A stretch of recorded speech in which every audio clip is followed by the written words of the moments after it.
Not to sleep, not yet. Just to feel something. Feel the weight of your body pressing gently into whatever surface holds you right now. Feel the way your shoulders sink, the way your spine settles, the way your breath drops low into your chest without you asking it to. You didn't think about that. You didn't instruct your body to stay on the ground today. You didn't remind your coffee cup to stay on the table, or ask the moon to stay in the sky, or request that the rivers keep flowing downhill toward the sea. And yet, everything stayed. Everything settled. Everything fell exactly where it was supposed to fall. There is something happening all around you, right now, in this very moment, that has been happening since before the first star was born. Something so ancient, so vast, so quietly magnificent, that most of us walk through our entire lives without once stopping to ask its name. Its name is gravity. And tonight, dear listener, we are going to sit with it.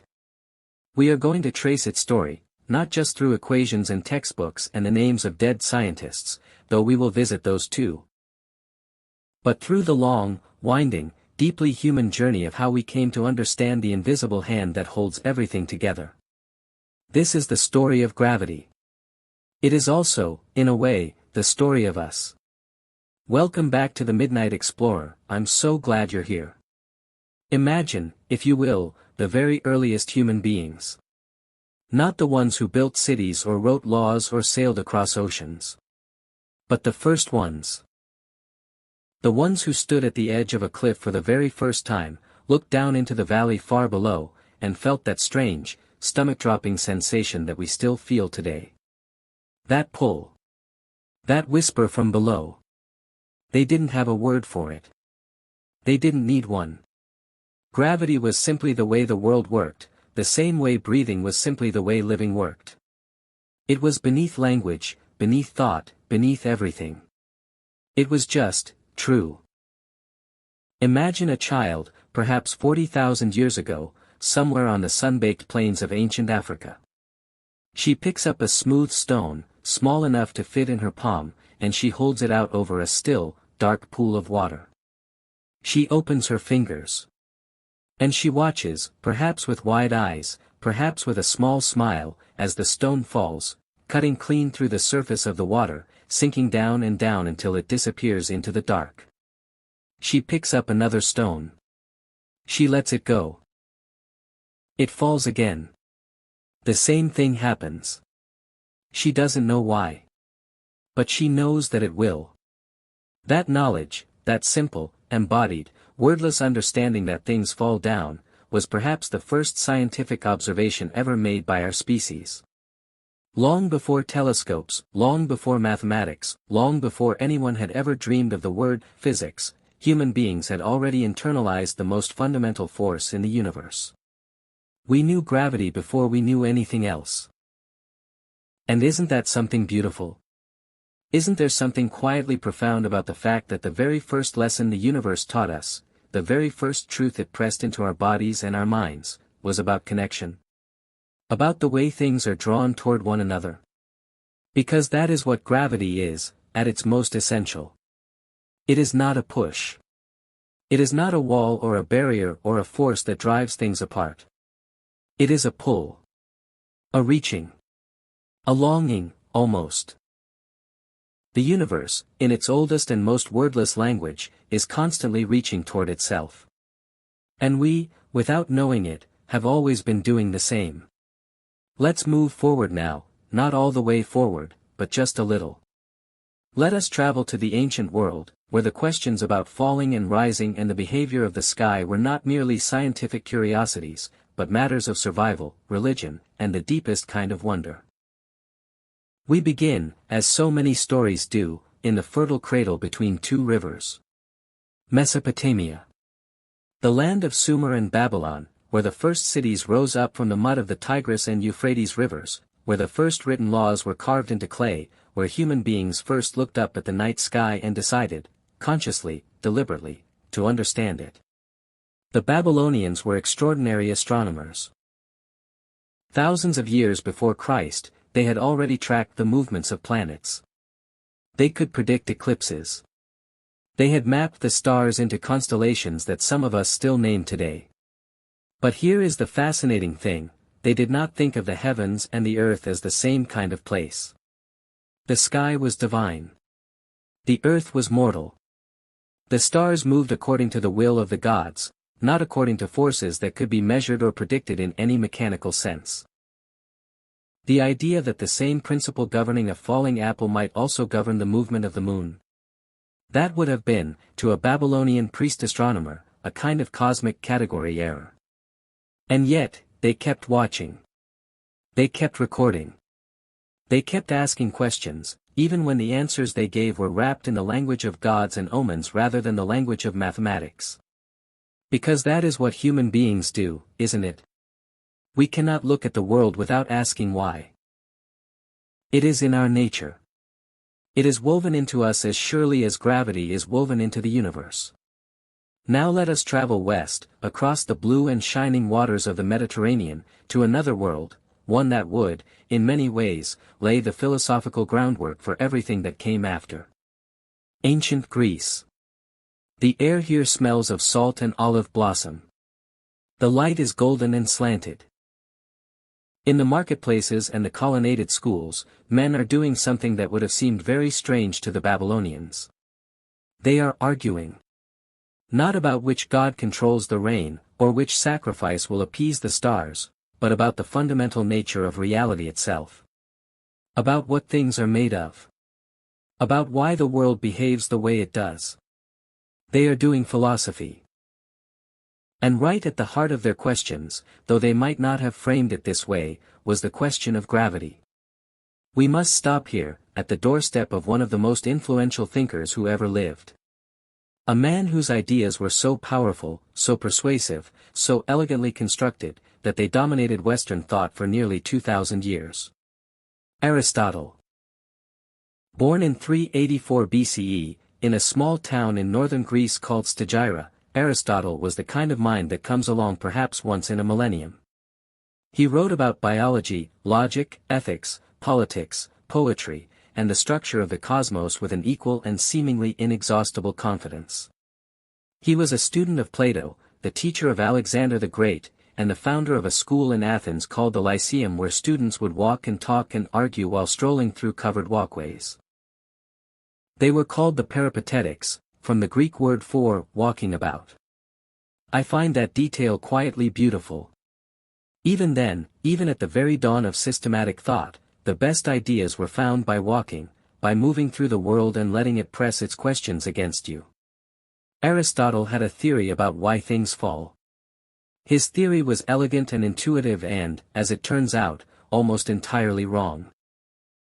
But the wrongness of it is just as important as the wrongness of any great wrong idea, because it shaped the conversation for 2,000 years. Here is what Aristotle believed. Everything in the world is made of some combination of four elements: earth, water, fire, and air. Each of these elements has a natural place in the cosmos. Earth belongs at the center, at the lowest point of everything. Water belongs just above earth. Air belongs above water. And fire, the lightest and most spirited of elements, belongs at the top, reaching upward toward the heavens. When something falls, Aristotle said, it is not being pulled. It is going home. A rock falls because it is mostly earth, and earth yearns to be at the center of things, which is to say, at the center of our world, which is to say, at the center of the universe, because for Aristotle, the earth was the center of the universe. Smoke rises because fire is in it, and fire longs to be at the top, closest to the celestial sphere. Wood floats on water because the air trapped in its fibers wants to rise. It was a theory of yearning. A theory of homecoming.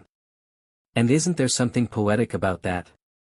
Even in a cosmology that turned out to be wrong, there was this beautiful underlying intuition, that falling is a kind of longing, that the behavior of matter is somehow purposeful, directed toward something.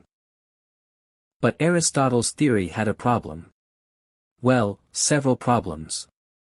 But one of the most glaring was this. He also believed that heavier objects fall faster than lighter ones. This seems intuitive, doesn't it? If you drop a rock and a feather at the same time, the rock hits the ground first.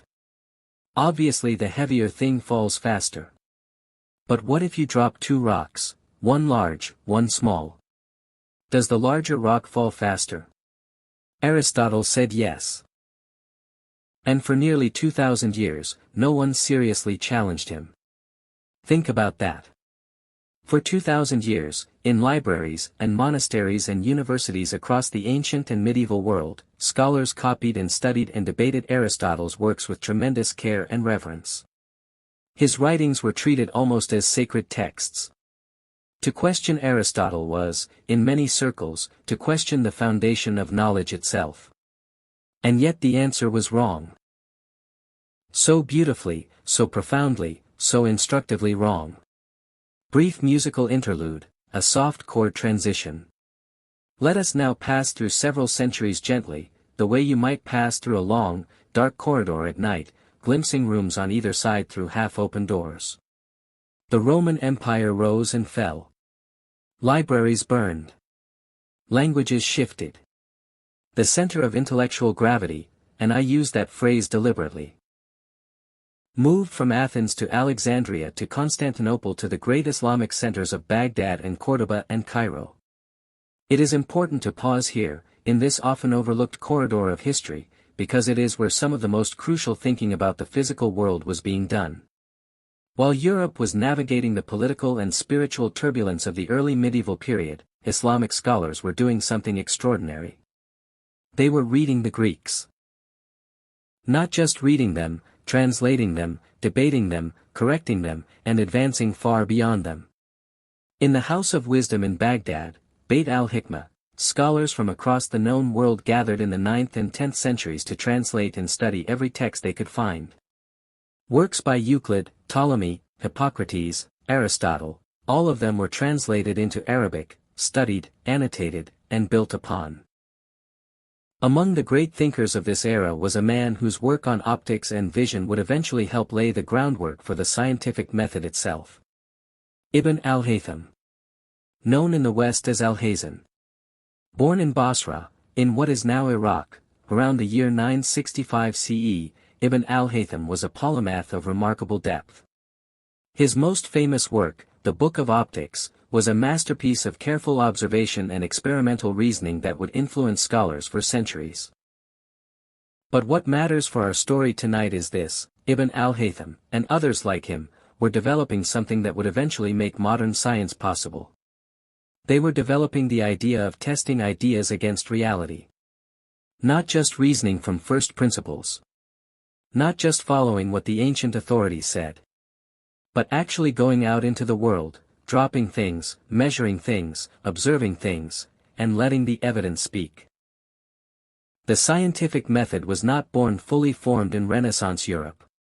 It had deep roots in the Islamic Golden Age, and in the careful, patient work of scholars who believed that truth could be found by looking, not just by thinking.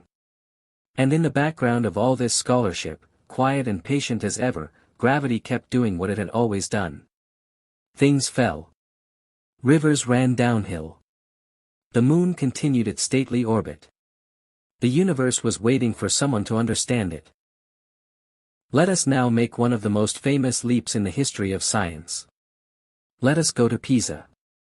The city sits in northern Italy, near the mouth of the Arno River. In the late 16th century, it was a city of considerable learning, home to a university that had been training students in philosophy, law, and medicine since the 12th century. And in this city, in the year 1564, a boy was born who would, in the course of his life, shatter almost everything that Aristotle had built. His name was Galileo Galilei. Galileo was not, by all accounts, a particularly easy person to be around. He was brilliant, yes, astonishingly so. But he was also argumentative, often arrogant, fiercely independent in his thinking, and almost constitutionally incapable of pretending to believe something he thought was wrong. These qualities would, in different circumstances, get him into a great deal of trouble. But first, they would help him change the world. The story we are told.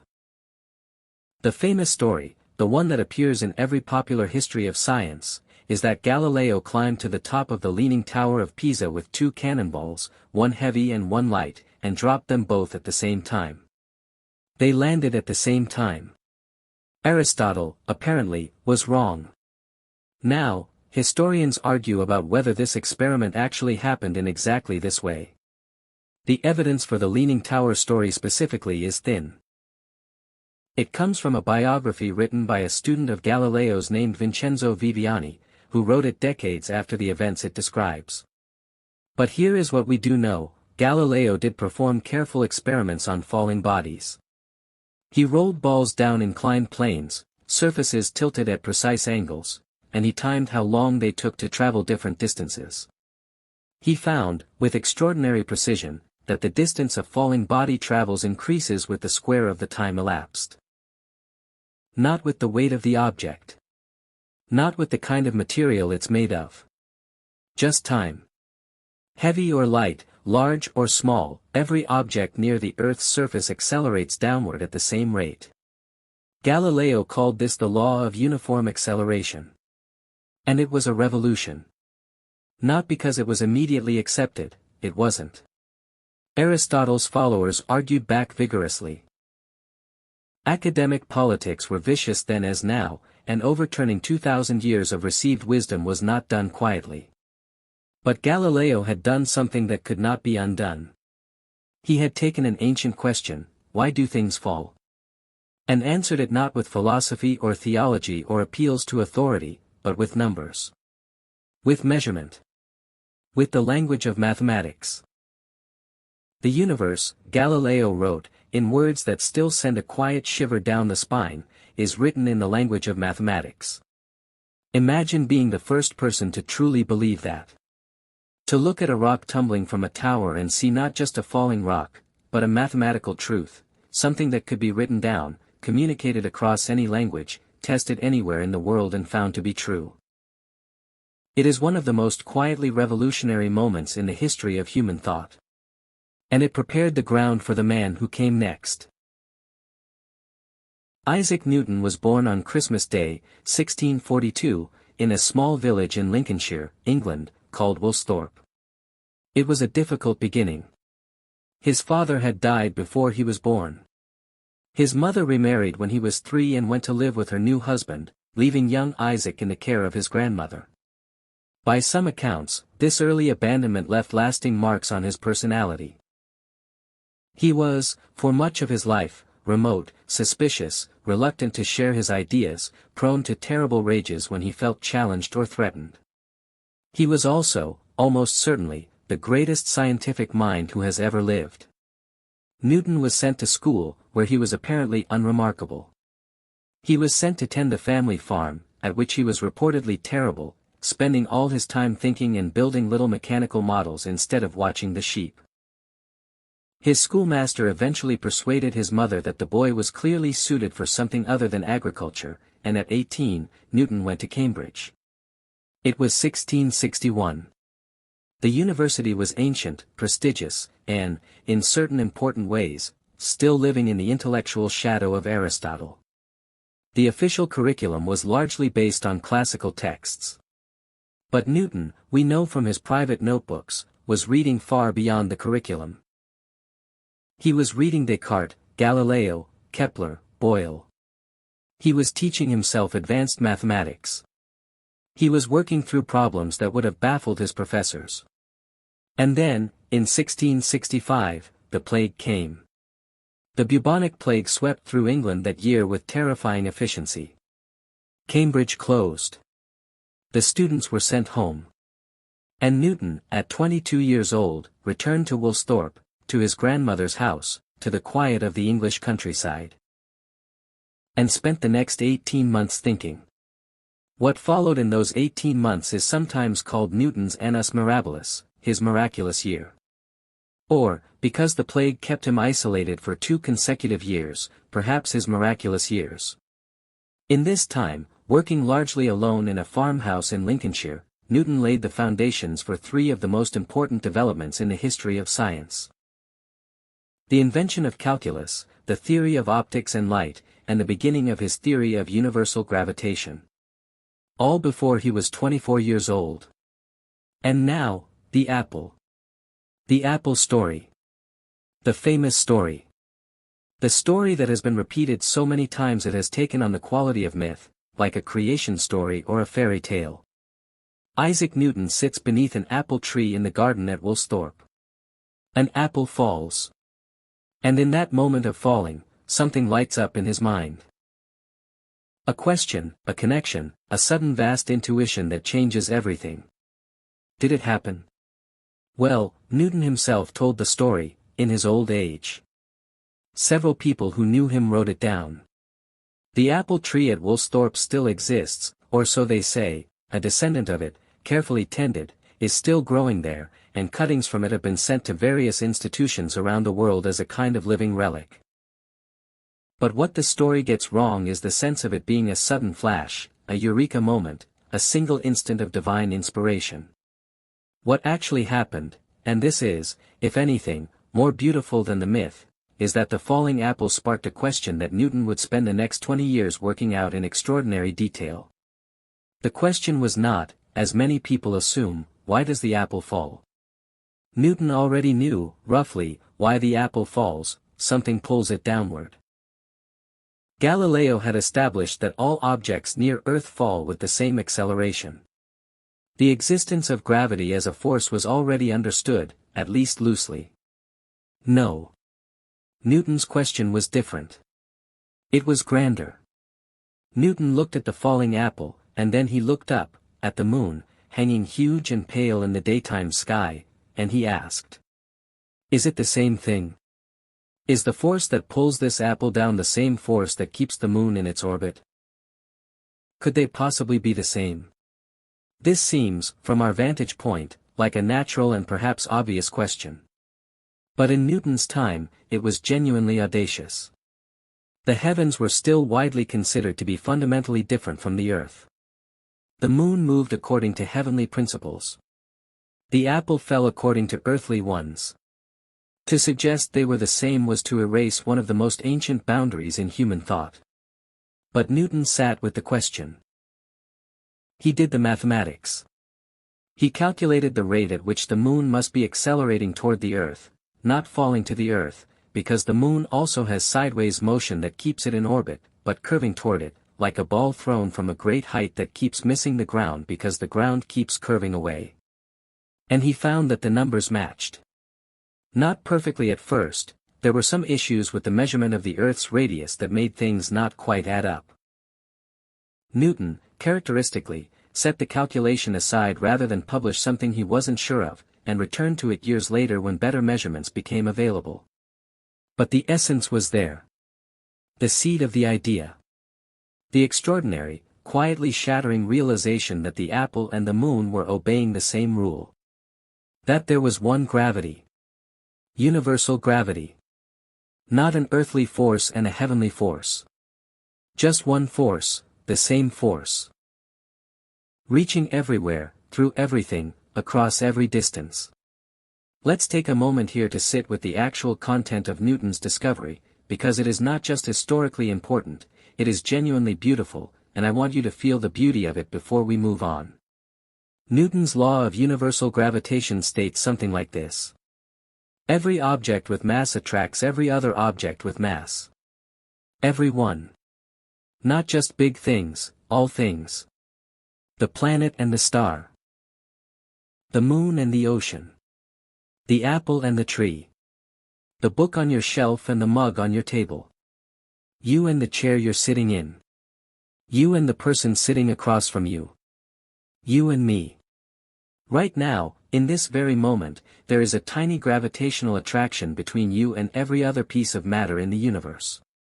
The force is stronger when the masses are larger. A planet pulls harder than a pebble. The force is weaker when the distance is greater. The sun's gravity is enormous, but its grip on a comet far out in the distant reaches of the solar system is much gentler than its grip on the nearby planets. This can be written as a simple, elegant equation.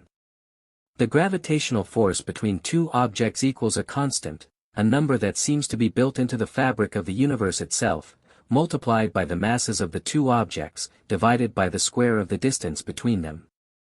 That's it. That's the whole thing. It fits on a single line. And with this single line, Newton could calculate the orbit of every planet. He could explain the tides, those great twice-daily swellings of the oceans that had mystified sailors and fishermen since the first boats put to sea. He could explain why a pendulum swings with perfect regularity. He could explain why satellites, natural or artificial, stay in orbit rather than flying off into space or crashing down to Earth. He could explain almost everything about the movement of things in the world. In 1687, Newton published all of this in a work whose full title in English is Mathematical Principles of Natural Philosophy, known to history, and to every physics student who has ever been humbled by it, as simply the Principia. The Principia Mathematica is, by almost any measure, the most important scientific book ever written. It is not an easy read. Newton wrote it in Latin and in a deliberately archaic geometric style that even his contemporaries found difficult. There is a story, possibly apocryphal, that when a student once saw Newton walking through Cambridge, he said, "There goes the man who has written a book that neither he nor anyone else can understand." But the ideas inside it, once they were understood, once they were translated and explained and built upon, transformed the world. Here, in this dense and difficult book, was a picture of the universe as a vast, orderly, comprehensible machine. A place governed by mathematical laws that held true everywhere, always, without exception. The universe, Newton was saying, is not mysterious in its bones. It is, beneath all its grandeur and complexity, a place that can be known. This was, for many people, both thrilling and unsettling. Thrilling because it meant that human reason, that peculiar, flickering light that evolution had kindled in these soft-bodied apes on a small wet planet, was capable of reading the deepest laws of the cosmos. Unsettling because it raised a question that has never entirely gone away. If everything moves according to fixed and predictable laws, is there any room for freedom? For surprise? For mystery? Newton himself was deeply religious, and he believed that the orderly laws of nature were evidence of God's design. That the universe's mathematical elegance was a kind of divine signature. He spent as much time studying theology as he spent on physics, and he saw no contradiction between the two. But others were less sure. The clockwork universe that Newton described was beautiful, but it was also, in some ways, cold. It was a universe of forces and masses and distances, not of meanings, not of purposes, not of love. And yet, and here is the thing that always moves me when I think about it. Love is also, in some sense, a kind of gravity. It is a force that draws things together. That curves the space between two people toward each other. That increases with closeness and decreases with distance. Maybe Newton, in writing his cold and mathematical laws of attraction, was describing something more than the orbit of planets. Maybe he was describing everything that reaches for everything else. Let us rest a moment on the tides, because they are one of the most beautiful demonstrations of gravity's reach, and because they have their own long human story. Long before Newton, long before any scientific theory of anything, people who lived by the sea knew the tides. They knew that twice a day, more or less, the ocean breathed in and breathed out.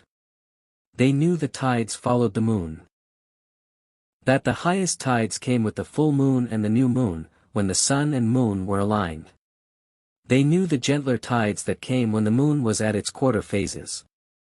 Fishermen knew the tides the way they knew their own hands. The timing of the tides determined when you could launch your boat, when you could navigate certain shallow channels, when the shellfish would be exposed on the tidal flats, when the estuary fish would be running. The tides were intimate knowledge, lived knowledge, the kind of knowledge that is held in the body rather than the mind.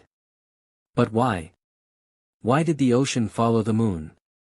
The ancient Greeks had various explanations, most of them not very satisfying.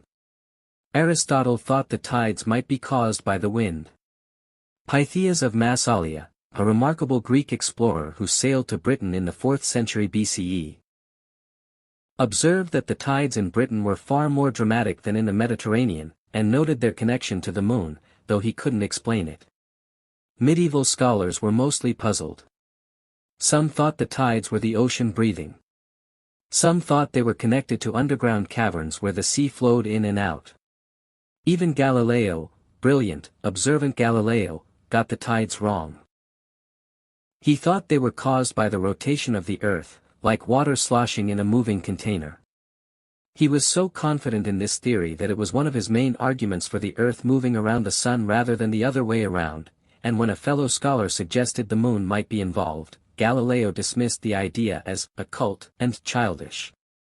It took Newton to get it right. The ocean, Newton showed, is pulled by the moon's gravity.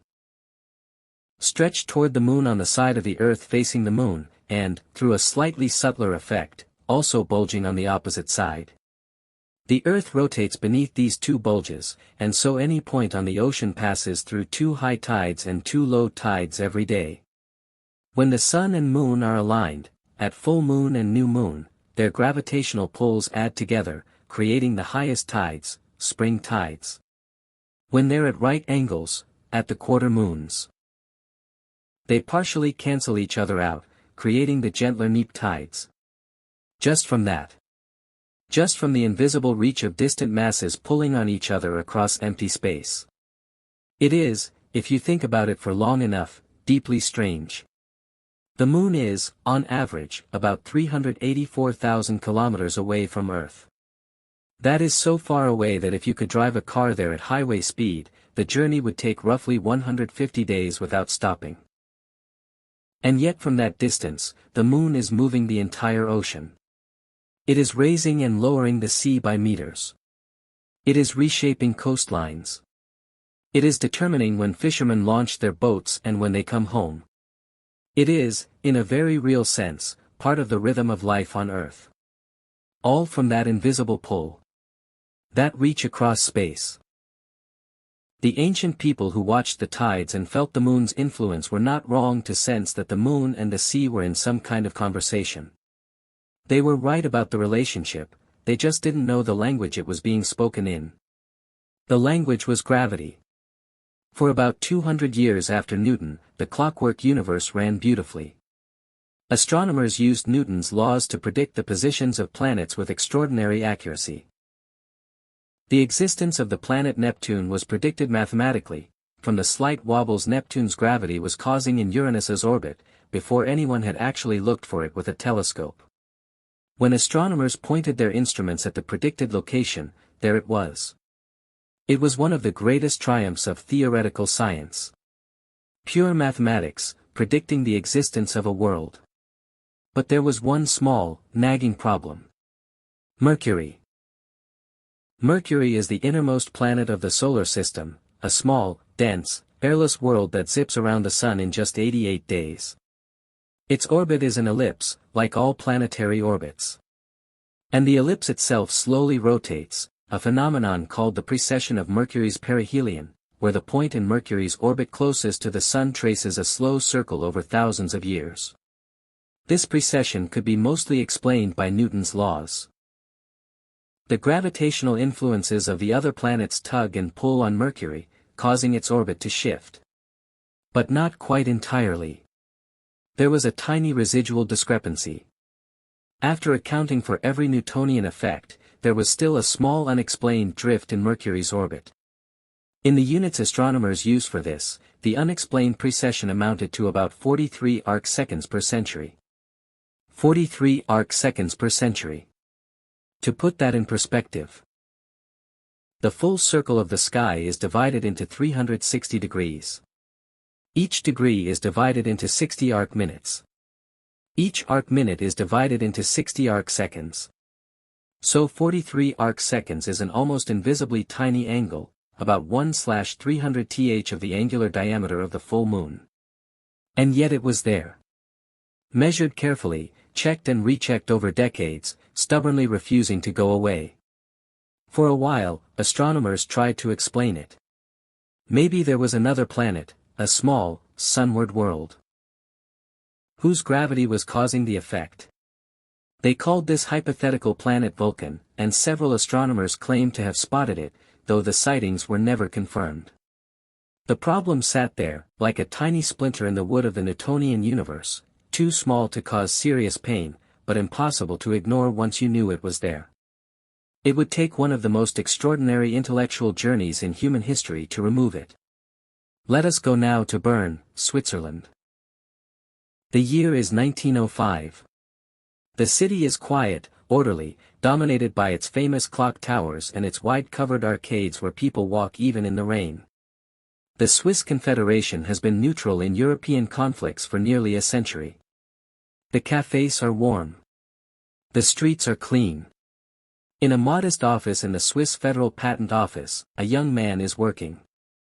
He is 26 years old. He has a wife and a young son. He works as a technical expert, third class. Reviewing patent applications for inventions and deciding which ones have merit. It is not a glamorous job. But it gives him time to think. His name is Albert Einstein. Einstein had not, by the standards of his time, had a particularly distinguished academic career. He had graduated from the ETH Zurich, the Federal Polytechnic Institute, in 1900, but had struggled to find a university position. Several professors had written lukewarm letters of recommendation. He had applied for assistant positions and been turned down. The patent office job came through a friend of his father's, and Einstein had accepted it with relief. And in the patent office, while reviewing designs for electrical devices and mechanical contrivances, Albert Einstein was secretly building a new universe. In 1905, a year that would later be called his own Annus Mirabilis, echoing Newton's miraculous year, Einstein published 4 papers. Not 1. 4. Any one of them would have been enough for a very distinguished career. The first paper explained the photoelectric effect, eventually winning him the Nobel Prize. The second paper used statistical mechanics to explain the movement of small particles in a fluid, a phenomenon called Brownian motion, providing definitive evidence for the existence of atoms. The third paper was about something he called special relativity. A theory that would forever change our understanding of space, time, and matter. And the fourth paper contained one of the most famous equations in human history, E equals mc squared. But here's the thing about special relativity and gravity. Special relativity didn't quite deal with gravity yet. Special relativity was about what happens when things move at constant velocities, particularly at velocities approaching the speed of light. It showed that time slows down for moving objects, that lengths contract, that the speed of light is always constant regardless of the speed of the observer. It was breathtaking. Revolutionary. Mind-bending in ways that still make heads spin. But it didn't handle acceleration. And gravity, as Newton had shown, is fundamentally about acceleration, the continuous acceleration of objects toward each other. Einstein knew this. And he knew that special relativity and Newtonian gravity, as they stood, were not quite compatible. He needed to go further. What followed was a decade of some of the most intense intellectual work in scientific history. Einstein later said that in 1907, while sitting in the patent office, he had the most important thought of his life. Imagine you are Albert Einstein. You are 28 years old. You are sitting at a desk in a government office in Bern. Outside, trams rattle along the streets. Someone nearby is eating lunch. Papers are stacked on your desk, patent applications for various electrical devices. And then a thought arrives. Quietly. Almost casually. The thought is this. Asterisk if a person falls freely, if they jump off a building, or fall into a well, or simply step off a ledge. They do not feel their own weight, asterisk. For the duration of the fall, before they hit the ground, they are weightless. We have all experienced a version of this in modern life, the stomach-lifting moment when an elevator starts to descend too quickly. The way your body feels lighter when a car goes over a hill too fast. The brief, fleeting sensation of weightlessness on a roller coaster. In free fall, if it were perfectly smooth and there were nothing rushing past you to indicate your motion, you would feel nothing. No weight. No gravity. You would feel exactly as if you were floating in space, far from any gravitational source. Now flip it around. If you are standing in a spaceship in the middle of empty space, far from any planet or star, and the spaceship's rockets are firing, accelerating the ship upward at just the right rate, you would feel exactly as if you were standing on the surface of the Earth. Your feet would press against the floor. Objects you released would fall. You could walk around, sit in chairs, pour water from a glass. And you would feel gravity. But there would be no gravitational source nearby. No planet. No star. Just the acceleration of the rocket. Einstein saw something in this that no one had ever quite seen before. He saw that gravity and acceleration are, in some deep and fundamental way, the same thing. Not just similar. The same. This is called the equivalence principle, and it is the cornerstone of what would become Einstein's masterwork, the general theory of relativity. The equivalence principle says, there is no experiment you can do inside a closed box that will tell you the difference between being in a gravitational field and being in an accelerating reference frame. Gravity and acceleration are equivalent. This was the seed. The happiest thought.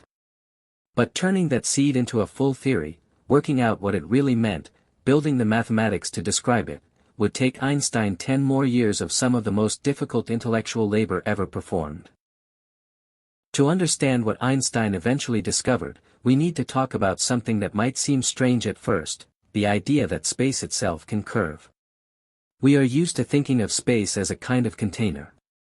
An empty stage on which the drama of the universe plays out. Stars and planets and galaxies move around on this stage, but the stage itself is just, there. Flat. Passive. Unchanging. Newton thought of space this way. His equations described how masses move through space. But space itself was just the backdrop. Einstein changed this. He proposed, and this is the core of general relativity, that space, and time, which Einstein had already shown in special relativity to be deeply interconnected with space, forming what he called spacetime, is not a passive backdrop. It is a physical thing. And it can bend. Here is an analogy that is imperfect but useful. Imagine a large, flat rubber sheet, like a stretched trampoline. This represents spacetime. Now place a heavy bowling ball in the center. The rubber sheet dips and curves around the bowling ball, forming a depression. Now roll a smaller marble across the sheet. Instead of rolling in a straight line, the marble curves toward the depression, curves around the bowling ball. From the marble's perspective, it is moving in a straight line through curved space. From above, watching, it looks like the marble is being attracted to the bowling ball. It looks like gravity. This is, essentially, Einstein's picture of gravity. Massive objects, planets, stars, black holes, do not pull other things toward them the way a magnet pulls iron filings. Instead, they curve the fabric of spacetime around them. And other objects, moving through that curved spacetime, follow curved paths, paths that we interpret as gravitational attraction. Gravity, in Einstein's view, is not a force at all. It is the curvature of spacetime. The Earth doesn't pull you down. The Earth curves the spacetime around it, and you are following the natural path, the straightest possible path, through that curved spacetime, which happens to curve toward the Earth's surface. When you stand on the Earth, the ground is pushing up against you, that's the normal force, the pressure of the Earth resisting your fall. But your natural state, in the absence of that force, would be to fall freely. To follow the curved spacetime path straight down through the Earth and out the other side and endlessly oscillating. You are not standing still. You are being held still, against the curve of spacetime. This is deeply strange. I want to give you a moment to sit with how strange it is. We are not resting. We are being restrained. Gravity is not pulling us down. Spacetime is curving beneath us, and the ground is holding us back from following it. The falling apple is not being pulled. It is following the natural curve of spacetime, and the tree branch that held it was the deviation from nature. Weird, right? And yet, it is consistent. It works. It predicts the behavior of matter and light with extraordinary precision, and it has been confirmed by experiment after experiment after experiment for over a century. Einstein finished the full mathematical formulation of general relativity in November 1915, after years of struggle, false starts, and intense collaboration with mathematicians who helped him with the fearsome geometric machinery required to describe curved spacetime. He submitted the final paper to the Prussian Academy of Sciences. And then he waited. General relativity made specific, testable predictions. One of the most dramatic was this: light bends in a gravitational field. If gravity is the curvature of spacetime, and light travels through spacetime, then light must follow those curves. Light passing near a massive object, like the sun, should be deflected, bent slightly toward it. Newton's theory also predicted some bending of light, but Einstein's theory predicted exactly twice as much deflection as Newton's. If you could measure the apparent position of a star whose light passed close to the sun, you should see it shift slightly, appearing in a slightly different position from where it would be if the sun weren't in the way. The problem, of course, is that stars are invisible in the daytime. The sun's light drowns them out. Unless there is a total solar eclipse. During a total solar eclipse, the moon blocks the sun's disk completely for a few precious minutes. The sky goes dark. Stars become visible right at the edge of the sun's corona. And if you photograph those stars and compare their positions to photographs taken at night, when the sun is nowhere near them, you can measure exactly how much the sun has bent their light. This was the test. The opportunity came in May 1919. A total solar eclipse would pass over a region of the Atlantic Ocean, crossing the island of Principe off the west coast of Africa and the town of Sobral in northern Brazil. 2 British expeditions were organized by Arthur Eddington, a brilliant astrophysicist and ardent admirer of Einstein's work, to photograph the eclipse from both locations. 2 teams, 2 continents, 2 sets of measurements, to reduce the risk of a single location being clouded out.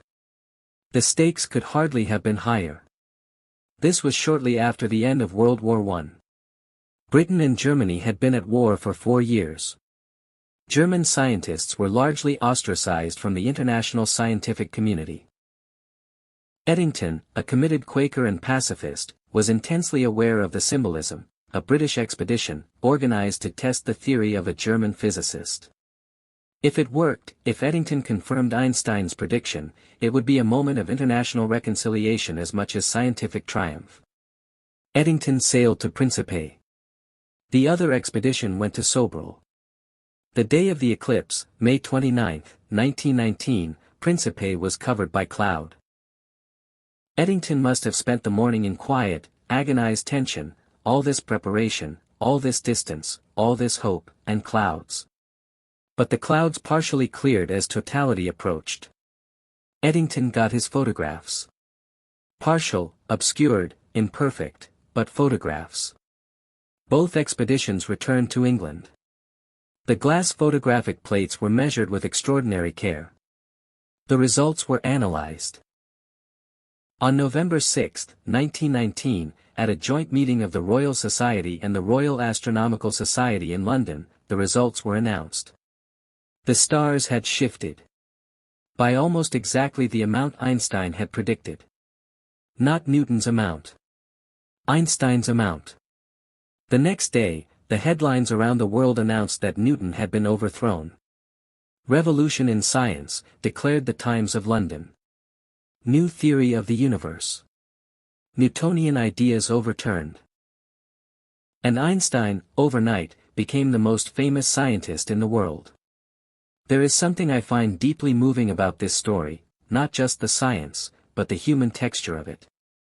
Eddington, a British Quaker who had refused military service during the war, sailing to a small island in the Atlantic to test the theory of a German physicist, hoping to show that science, the pursuit of truth, belonged to no nation, served no army, recognized no border. And the universe cooperating. Yielding its secret at the last moment, through a gap in the clouds. As if it had been waiting. As if it wanted to be known. Now, you might be wondering, what does any of this have to do with my daily life? General relativity is wonderful, yes. The bending of starlight is remarkable. But it seems like something happening very far away, in the realm of the very massive, stars and black holes and the large-scale structure of the universe. Does it matter for me, here, on my ordinary morning, drinking my ordinary coffee? The answer is, yes. More directly than you might think. You have almost certainly used general relativity today. Maybe several times. Your phone's GPS system, the navigation app you use when you drive somewhere unfamiliar, depends on a network of satellites orbiting the Earth. These satellites carry extremely precise atomic clocks. They beam signals down to your phone, and your phone uses the timing of those signals from multiple satellites to calculate its position. But here is the thing, those satellites are moving very fast, about 14,000 kilometers per hour, and they are also much farther from Earth's gravitational field than we are on the surface. Both of these effects cause their clocks to run at slightly different rates from our clocks on the surface. Special relativity says, moving clocks run slow. The satellite's high speed makes their clocks tick slightly slower than ours. General relativity says, clocks in weaker gravity run fast. The satellite's greater distance from Earth means they're in a weaker gravitational field, which makes their clocks tick slightly faster than ours. These two effects partially cancel, but not completely.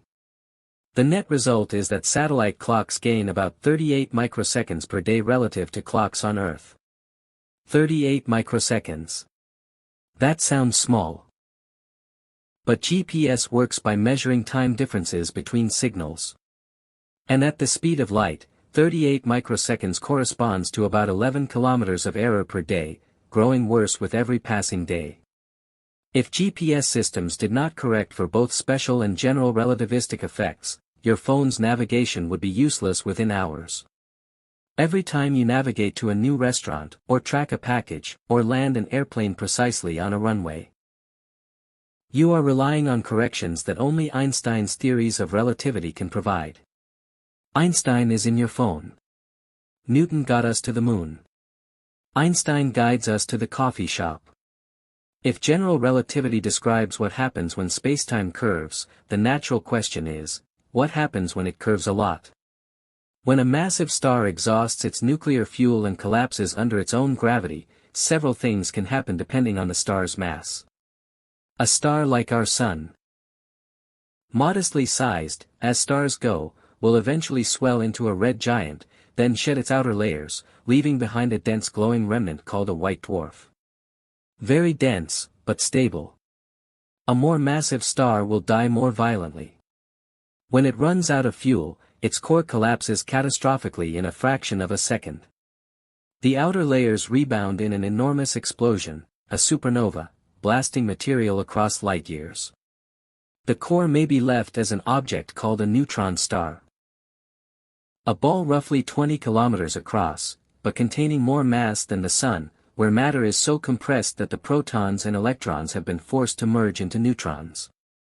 But if the original star was massive enough, say, more than about 25 times the mass of the Sun, even neutron star material cannot support itself against the inward crush of gravity.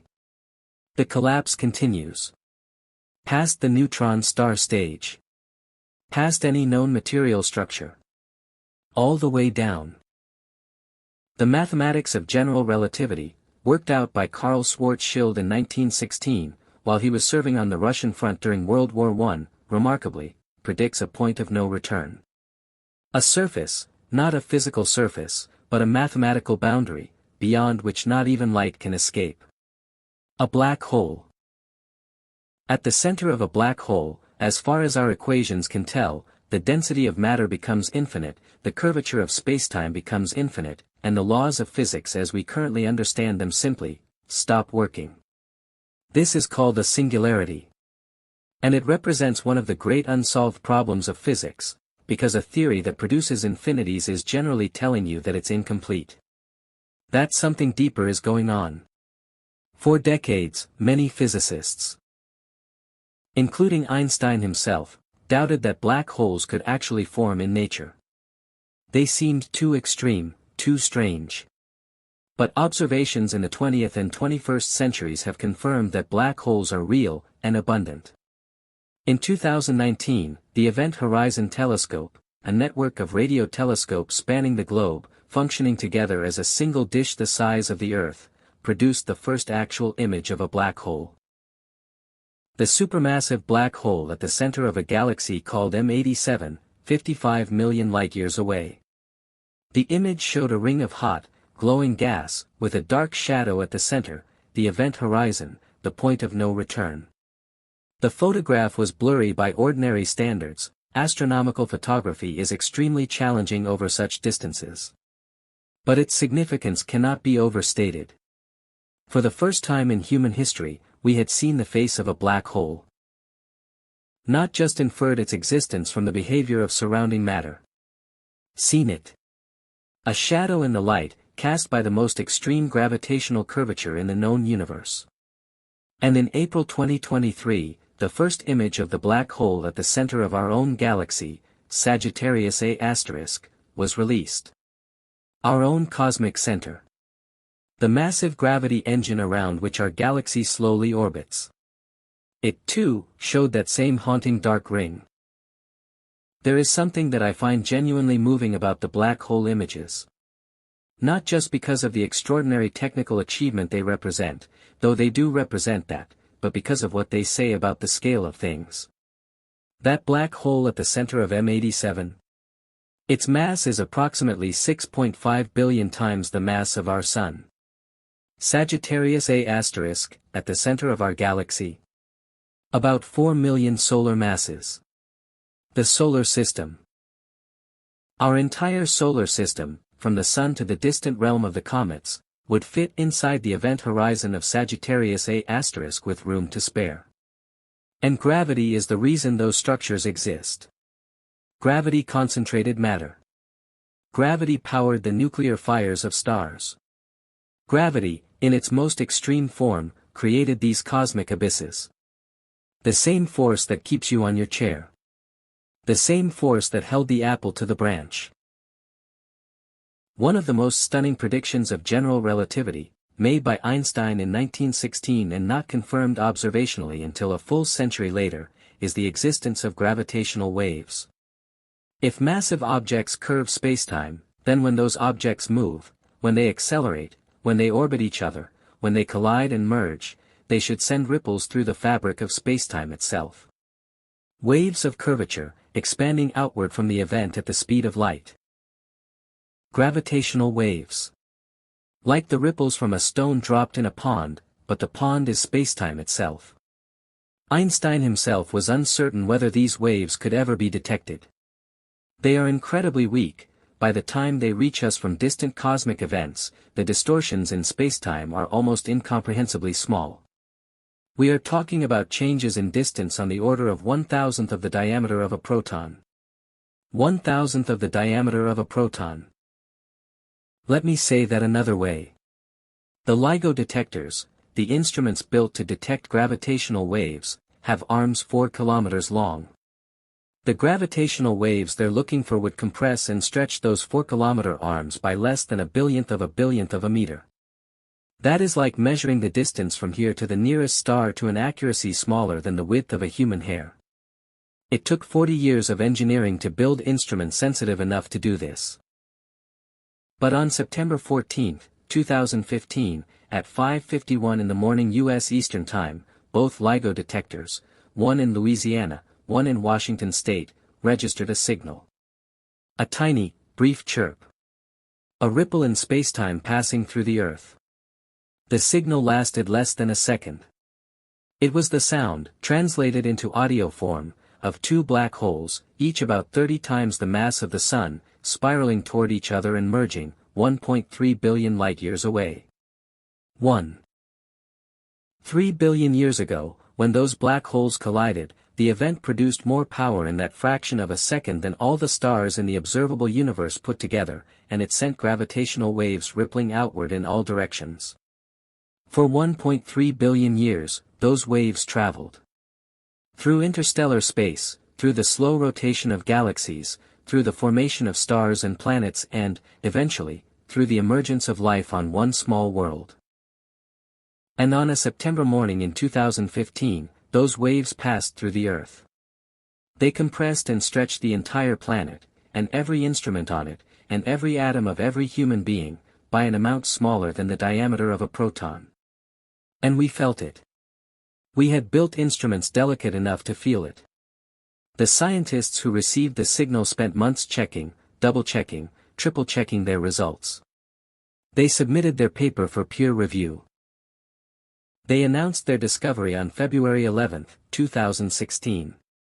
The auditorium at the National Science Foundation where the announcement was made burst into applause. Some people cried. I think some of them were crying because of the beauty of the thing, the sheer audacity of it. That we had, as a species, become sensitive enough to hear the universe whisper. That we had built ears for the fabric of spacetime. The detection of gravitational waves earned the Nobel Prize in Physics in 2017, shared by Rainer Weiss, Barry Barish, and Kip Thorne. But the real prize was what it meant: we had opened a new window on the universe. A new sense. A new way of listening. Before 2015, we knew the universe entirely through electromagnetic radiation, through light, radio waves, X-rays, all of which are ripples in the electromagnetic field. Now we can hear it in gravity too. The universe is speaking to us in two languages now. There is a problem. A deep, beautiful, maddening problem that sits at the heart of modern physics like a riddle without an answer. Einstein's general relativity describes gravity beautifully.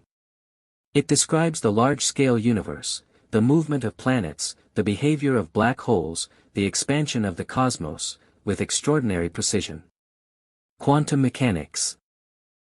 Developed in the 1920s by a generation of brilliant, restless physicists including Bohr, Heisenberg, Schrödinger, Dirac, Pauli, and many others, describes the small-scale universe with equal extraordinary precision. It describes how atoms and electrons and photons behave. It underlies all of chemistry, all of materials science, all of modern electronics. Without quantum mechanics, there are no transistors. No computers. No phones. No LEDs. No lasers. No MRI machines. Both theories are, within their domains, the most precisely tested and confirmed theories in the history of science. And they are fundamentally incompatible with each other. Quantum mechanics is probabilistic, granular, discrete. It describes a world of particles and waves and inherent uncertainty, where things don't have definite positions and velocities until they're measured, where the act of observation changes what is observed. General relativity is deterministic, smooth, continuous. It describes a world of geometric curves in a seamless fabric of spacetime.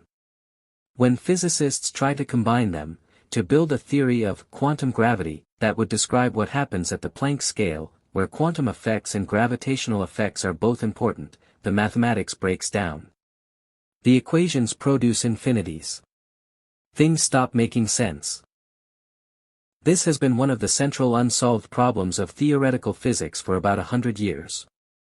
Many approaches have been tried. String theory, which proposes that the fundamental constituents of nature are not point-like particles but tiny, vibrating strings of energy, and which requires 10 or 11 dimensions of spacetime, has attracted enormous attention and generated beautiful mathematics, but has so far produced no experimentally testable predictions. Loop quantum gravity, which proposes that spacetime itself is made of discrete, granular units at the smallest scales, is another approach, with different strengths and weaknesses. There are many others: causal dynamical triangulations, twistor theory, asymptotic safety, causal set theory. None of them has yet achieved the goal, a complete, consistent, testable theory of quantum gravity. We do not yet know what gravity is, at the deepest level. We know how it behaves, with extraordinary precision, across an enormous range of scales and circumstances. But the question of what it fundamentally is, how the geometric curves of spacetime arise from quantum mechanics, or vice versa, or what the deeper framework is that encompasses both, remains open. And this is not a failure. It is an invitation. Every generation of scientists has been bequeathed an unfinished universe. Every generation has taken the tools and knowledge inherited from those before, pushed the frontier a little further, and left new mysteries for those who come after. We are not at the end of the story of gravity. We are somewhere in the middle. Maybe not even the middle. Let us step back now. All the way back. Let us go to the beginning. Cosmologists, the scientists who study the structure and history of the universe as a whole, believe that the universe began approximately 13.8 billion years ago in an event we call the Big Bang. This is perhaps not the best name for it. There was no bang. There was no explosion in the conventional sense, no fireball expanding outward into pre-existing empty space. There was, instead, a rapid expansion of space itself, carrying all the matter and energy in the universe with it. In the first tiny fractions of a second, the universe was unimaginably hot and dense. Matter and antimatter were being created and destroyed. The four fundamental forces, gravity, electromagnetism, the strong nuclear force, and the weak nuclear force, were, physicists believe, united into a single force. As the universe expanded and cooled, the forces separated. Gravity was the first to peel away from the unified force, becoming distinct. Gravity was the first force to become itself. And then, over the billions of years that followed, gravity did the most important thing it has ever done. It made everything. The early universe was not perfectly smooth. There were tiny fluctuations in density, quantum wiggles, essentially, from the earliest moments of creation. Some regions were very slightly denser than others. And gravity, patient and relentless, went to work on these variations. The slightly denser regions pulled in more matter. As they grew denser, their gravity grew stronger, pulling in more matter still. Over hundreds of millions of years, vast clouds of hydrogen and helium gas collapsed under their own gravity, heating and compressing until, at their cores, the temperature and pressure became high enough to fuse hydrogen atoms into helium. The first stars ignited. For a time, the universe was lit up by these first stars, massive, brilliant, burning through their fuel in a cosmically short time. When they died, in enormous supernova explosions, they scattered the heavier elements they had forged in their nuclear fires, carbon, oxygen, nitrogen, iron, across the surrounding space. And gravity gathered those materials up again. New stars formed, surrounded by disks of gas and dust. In those disks, smaller clumps began to form. Dust grains stuck together, becoming pebbles. Pebbles accumulated into rocks. Rocks merged into boulders, boulders into hills, hills into mountains. Planets. Our solar system formed about 4.6 billion years ago in this way, a cloud of gas and dust contracting under its own gravity, the center growing dense and hot enough to ignite as our Sun, the remaining material coalescing into the 8 planets and countless smaller bodies that orbit it today. The Earth formed. And as it did, gravity, always gravity, pulled denser materials toward the center and lighter materials toward the surface. The iron and nickel sank to form the core. The silicate rocks floated up to form the mantle and crust. The atmosphere formed. The oceans condensed. Life appeared, and this is still deeply mysterious, how exactly it happened, perhaps in deep-sea hydrothermal vents, perhaps in warm shallow pools, perhaps in several places at once. But wherever it first appeared, it was on a world shaped entirely by gravity. A world whose very existence was a monument to gravity's patient work. Life evolved. For billions of years, through extinction events and evolutionary radiations, through ice ages and continental drift, life evolved on this gravity-sculpted world. And eventually, recently, in the cosmic sense, one particular kind of life evolved a brain capable of asking why. Capable of standing in a field and watching an apple fall and wondering about the moon. Capable of building instruments sensitive enough to hear the ripples of two black holes colliding a billion light-years away. We are, in a very literal sense, children of gravity. We were made by it. We are held by it. We breathe and eat and drink and move within it every moment of every day. And we have, in the last few hundred years, begun to understand it. That seems worth pausing to appreciate. Let us come down now from the cosmos. Let us come back to the human scale. Because gravity is not just a cosmic force. It is the texture of our daily lives. It is woven into our bodies, our language, our emotions, our architecture, our art. We are shaped by it. Our bodies are built for Earth-specific gravity, 9.8 meters per second squared. If you were to spend an extended time in much lower gravity, on the moon, for instance, where gravity is about 1/6 of Earth's, your body would begin to change. Bones would lose density. Muscles would weaken. The fluid in your body would redistribute toward your head, causing pressure that can affect vision. Astronauts returning from the International Space Station after 6 months of microgravity often cannot stand immediately upon landing. They have to be helped out of their spacecraft. Their bodies have adapted to a world without weight, and re-entry into Earth's gravity is a physically demanding process. We don't usually think of ourselves as being adapted to gravity in the same way we're adapted to, say, atmospheric oxygen levels or temperature ranges. But we are. Our skeleton is gravity's sculpture. The arch of the human foot, one of the most elegant biomechanical structures in nature, is specifically designed to transfer the load of our body weight efficiently to the ground. It acts as a spring, absorbing the impact of each step. The spine's S-shaped curve. Cervical, thoracic, lumbar, is a series of compromises between the upright posture of bipedal walking and the need to absorb the constant downward pressure of gravity. The heart, positioned in the chest, works constantly against gravity to pump blood to the brain above it.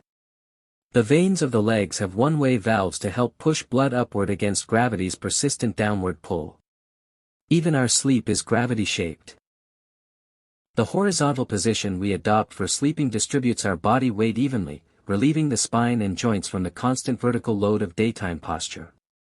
Sleep is, among many other things, a nightly respite from gravity. We lean into gravity when we rest. We fight it when we stand. Our whole embodied life is a negotiation with this force. Language, too, is shaped by gravity. We speak of things being heavy or light. And we mean not just their physical weight, but their emotional weight. Heavy news. A light heart. The weight of responsibility. The burden of grief. We speak of falling in love, not rising, not drifting, falling. As if love, like gravity, is something that happens to you rather than something you choose. As if it is a force that curves the spacetime of your emotional world and you simply follow the curve. We speak of grounded people, people who are stable, reliable, rooted. And we implicitly compare them to people who are ungrounded, flighty, airhead, up in the clouds. Grounded. In contact with the ground. Subject to gravity. Real. There is a reason that down to earth is a compliment. We speak of the gravity of a situation, its weight, its seriousness. When a doctor tells you the situation is grave, they are reaching back to the Latin root, gravis, heavy, and telling you that what you face has weight. That it matters. That it presses down. The word gravity, in the physical sense and in the metaphorical sense of seriousness, comes from the same root. Both meanings describe the same experience, the feeling of something heavy pressing upon you. This is not a coincidence. Human beings developed language in a world of gravity. We evolved as creatures shaped by gravity. The metaphors and concepts we use to describe emotional and social reality are naturally drawn from the physical world we live in. We are embodied creatures. We think in bodies. We feel with bodies. And our bodies live in gravity. All architecture is a negotiation with gravity. Every building ever constructed, from the first mud brick walls of ancient Mesopotamia to the soaring steel and glass towers of modern cities, is a sustained argument with the downward pull. Every arch, every beam, every column, every buttress is a strategy for redirecting gravitational force, distributing it, channeling it through material to the ground. The most ancient massive structures we know of, the Egyptian pyramids, are, in a sense, pure responses to gravity. The pyramid shape is extraordinarily stable under gravitational loading. The wide base distributes the enormous weight over a large area. The gradual taper reduces the weight load as the structure rises. A pyramid is, essentially, a piece of stone that has arranged itself to best resist falling. The arch, invented in Mesopotamia and perfected by the Romans, is one of the most elegant solutions to the gravitational problem in the history of engineering. An arch works by converting the downward force of weight into outward thrust, which is then absorbed by the walls or abutments on either side. The keystone at the top of the arch is held in place not by adhesive or fastener but by the very force that tries to destroy the arch. Gravity's compression squeezes the stones together so tightly that they cannot fall. The force of gravity is, in an arch, the source of its strength. This is a beautiful paradox. The medieval Gothic cathedrals took the arch further, reaching for heights that were technically extraordinary for their time. Their pointed arches and ribbed vaults and flying buttresses were all solutions to the problem of building very high, very light stone structures that nonetheless had to bear enormous gravitational loads. Standing inside a Gothic cathedral and looking up at the soaring vaulted ceiling, the way the light falls through the high windows and the stone seems almost to float, you are looking at 1,000 years of accumulated wisdom about how to work with gravity rather than against it. The great cathedral builders didn't fully understand the mathematics of what they were doing. They worked largely by intuition and experience, by the accumulated craft knowledge of generations of stone masons who knew what shapes held up and what shapes fell down. They knew gravity through their hands. Modern engineers have Newton's and Einstein's theories to work with, and computers to run the calculations. But the essential problem is the same as it always was. How do you build something tall in a world that pulls everything down? The answer, always, is to listen to gravity. To understand the paths it wants to travel through your structure. To guide it, channel it, work with it. The tallest buildings in the world, the Burj Khalifa in Dubai, the Shanghai Tower, the Taipei 101, are not fighting gravity. They are conducting it. Their tapered forms and setbacks and structural cores are all designed to carry gravitational load efficiently from the highest point to the foundation. They are sculptures made possible by a deep understanding of the force that tries to bring them down. Artists have always been in conversation with gravity, sometimes consciously, sometimes not. Sculpture is, perhaps more than any other art form, explicitly about gravity. A sculpture must stand up. It must find its center of mass. It must be balanced, or it must be anchored. The relationship between a sculpture and the ground it stands on, that conversation between material weight and the earth's pull, is part of what gives sculpture its sense of presence, its sense of being solidly, undeniably there. The ancient Greek sculptors understood this beautifully. The discobolus, the discus thrower, catches a moment of dynamic balance, the body twisted away from its center of gravity, the arms extended, the whole figure poised at the precise instant before the throw when all the potential energy of the coiled body is about to be released. Rodin's sculptures feel heavy. Not because of their size, many of them are not enormous, but because of the way gravity seems to pull at them. The thinker is not just thinking. He is weighed down by thought. The posture conveys intellectual gravity through physical gravity. In painting, gravity appears in the way things are arranged, the way light and shadow model three-dimensional form, the way the human figure is depicted in movement or rest. The greatest figure painters.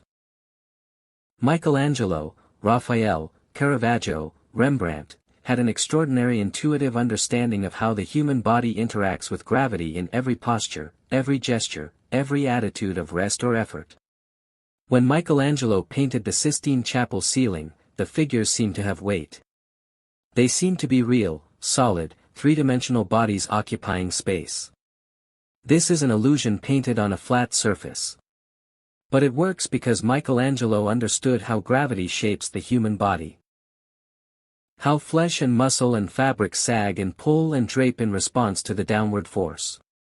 He painted gravity. Dance, too, is a profound artistic negotiation with gravity. Ballet is perhaps the most extreme example. The appearance of lightness, of weightlessness, is achieved through enormous physical effort, through training that conditions the body to oppose gravity in ways that defy ordinary expectation. The ballerina endpoint, standing on the very tips of her toes, is not weightless.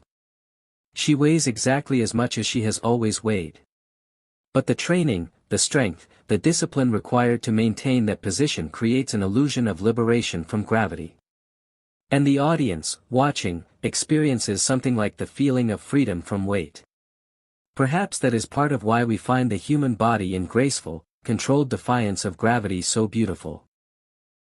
We recognize, in our bodies, the constant effort of standing, walking, moving through a world that constantly pulls us down. And when we see someone make that effort look effortless, we feel a kind of joy. A kinesthetic empathy. The joy of imagining ourselves, for a moment, weightless. The dream of escaping gravity is as old as recorded history.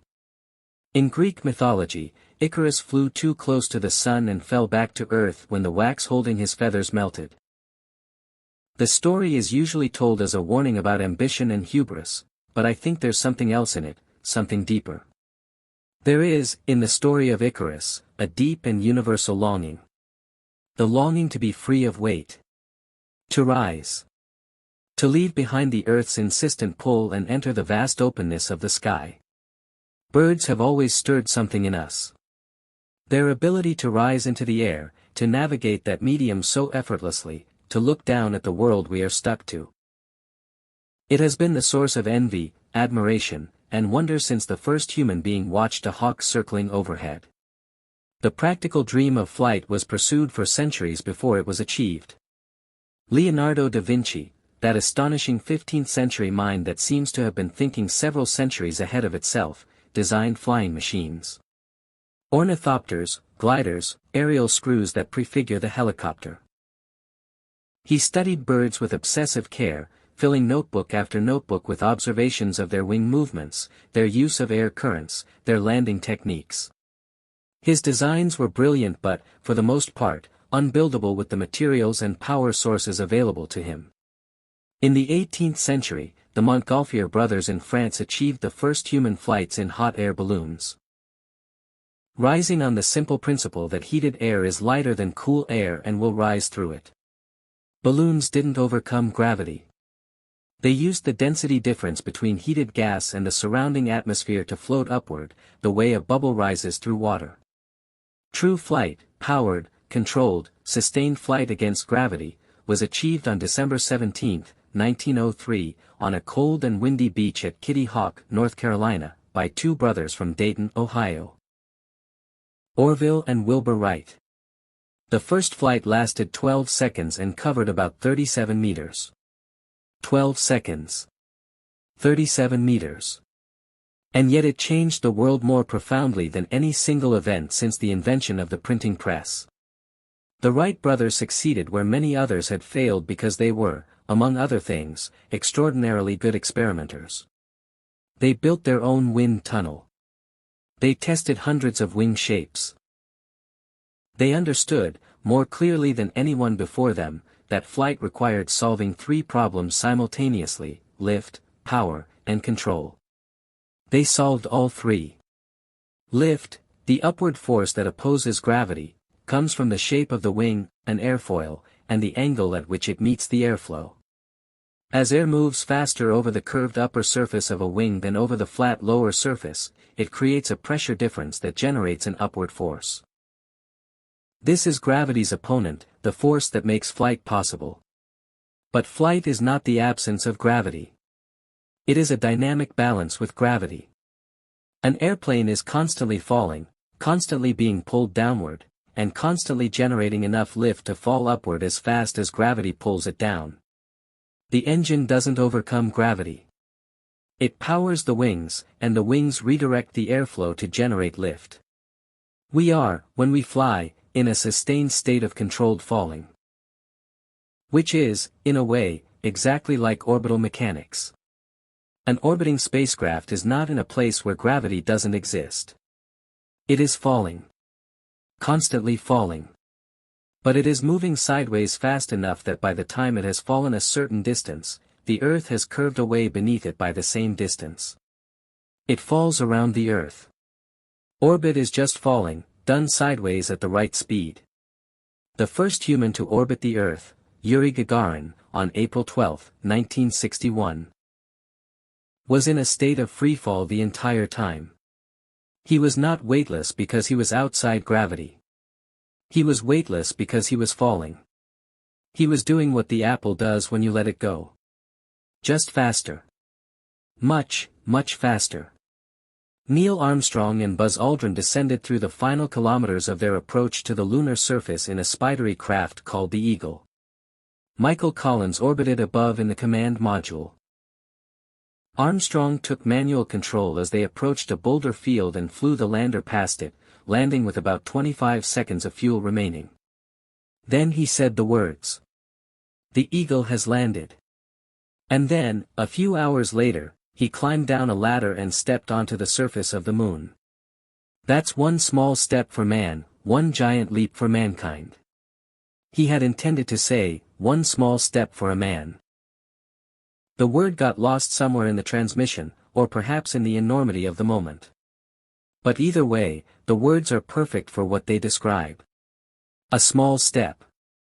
Physically, one boot placed on gray regolith, a gentle depression in the dust. Small.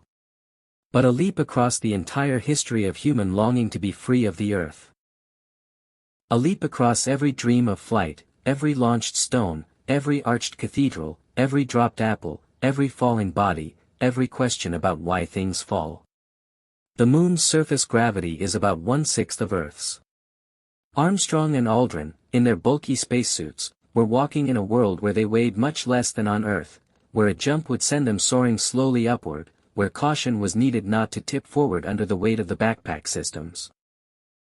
They were experiencing a different gravity. Different, but present. The same fundamental force, the same geometric curvature of spacetime, the same Newtonian attraction between masses, just weaker, because the moon is smaller. They brought back rocks. Lunar samples, collected from the surface and carefully packaged for return. Those rocks, analyzed in laboratories on Earth, told us stories about the early solar system that we could not have learned any other way. They told us, among other things, that the moon was probably formed when a Mars-sized object collided with the early Earth about 4.5 billion years ago, blasting a cloud of vaporized rock into orbit that eventually coalesced into the moon. The moon is part of the Earth, launched into orbit by the greatest collision in the history of our solar system. And it is held there by gravity. By the same gravity that brings it and the Earth and the tides and the apple all together in one vast, elegant, interconnected dance. We have traveled far tonight, dear listener. From the first human child dropping a stone into a dark pool, to the Greek philosophers theorizing about heaviness, to Galileo rolling balls down inclined planes, to Newton beneath his apple tree, to Einstein in his patent office, to LIGO hearing the whisper of colliding black holes. We have traced the story of gravity, not just as a scientific concept, but as a human journey. A love story between our species and the universe. And I want to sit now, before we approach the end, with some of the philosophical dimensions of what we found. Gravity, of all the fundamental forces, is the most intimate. It is the most constant. Electromagnetism can be shielded, you can block electric and magnetic fields with the right materials. The nuclear forces operate only at subatomic distances. But gravity cannot be shielded. It cannot be blocked. Every atom of every object is connected, gravitationally, to every other atom in the universe. Right now, the gravitational field of the Andromeda Galaxy, 2.5 million light-years away, is gently influencing the position of every atom in your body. The influence is infinitesimal. It is swamped by 1,000 more immediate gravitational influences. But it is there. You are, in a very real sense, gravitationally connected to everything. Everything is pulling on everything else. Everything is reaching for everything else. There is something about this that feels like a physical metaphor for a kind of cosmic belonging. We are not isolated. We are not separate. Every piece of matter in the universe is in a relationship of mutual attraction with every other piece. The universe is, at its most fundamental gravitational level, about connection. About things coming together. Think about what gravity builds. It builds solar systems. It builds stars. It builds galaxies, vast structures of hundreds of billions of stars, drawn together into spirals and ellipses by their mutual gravitational attraction. It builds planets, where the chemistry of carbon and water and nitrogen and oxygen and phosphorus can organize itself into living things. It builds tides, which may have stirred the chemical pools where life first organized itself on the early Earth. It builds the bodies we inhabit, our skeletons, our posture, the arch of our feet, the curve of our spines. Gravity is, above all else, a force of gathering. Of accumulation. Of making structures that would not otherwise exist. In a universe without gravity, there would be no stars, no planets, no life, no consciousness to wonder about any of it. Gravity is the force that allows the universe to know itself.